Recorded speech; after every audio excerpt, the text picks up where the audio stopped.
এবারে আন্তর্জাতিক সংবাদ।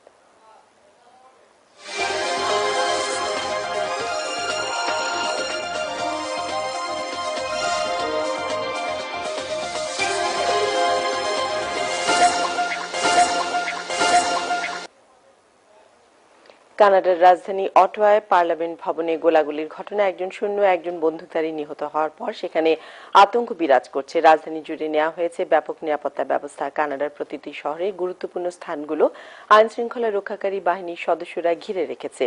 এদিকে দেশের নিরাপত্তা জোরদারের প্রতিশ্রুতি দিয়ে সন্ত্রাসের বিরুদ্ধে লড়াইয়ের দৃঢ় প্রত্যয় ব্যক্ত করেছেন কানাডার প্রধানমন্ত্রী স্টিফেন হার্পার। বিস্তারিত জান্নাতুল ফেরদৌসের রিপোর্টে। কানাডার রাজধানী অটোয়ার ওয়ার মেমোরিয়ালের কাছে এক বন্দুকধারীর গুলিবর্ষণে এক সেনা নিহত হওয়ার পরই পার্লামেন্ট ভবনে গুলিবর্ষণ শুরু হয়। সেখানে বক্তৃতারত ছিলেন কানাডার প্রধানমন্ত্রী স্টিফেন হার্পার। তবে হার্পারকে নিরাপদে সরিয়ে নেওয়া সম্ভব হয়।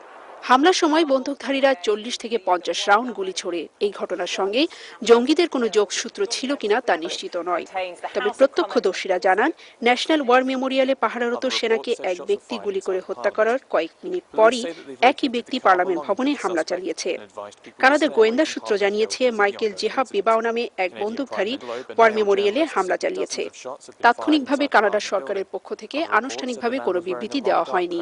ঘটনার পর মার্কিন প্রেসিডেন্ট বারাক ওবামা পরিস্থিতি নিয়ে কথা বলেন। স্টিফেন হার্পার আজ জাতির উদ্দেশ্যে বক্তব্য রাখবেন। শান্তিতে নোবেল বিজয়ী পাকিস্তানের মালালা ইউসুফজাইকে আজ কানাডার সম্মানসূচক নাগরিকত্ব দেওয়ার কথা ছিল। টরন্টোর এই অনুষ্ঠানে প্রধানমন্ত্রী যোগ দেওয়ার কথা থাকলেও পার্লামেন্ট ভবনে হামলার পর প্রধানমন্ত্রীর সব অনুষ্ঠান বাতিল করা হয়েছে। কানাডার রাজধানী অটোয়া জুড়ে নেওয়া হয়েছে ব্যাপক নিরাপত্তা ব্যবস্থা। কানাডার পুলিশ বাড়ির ছাদ ও জানালা থেকে দূরে থাকার জন্য নগরবাসীকে অনুরোধ জানিয়েছে।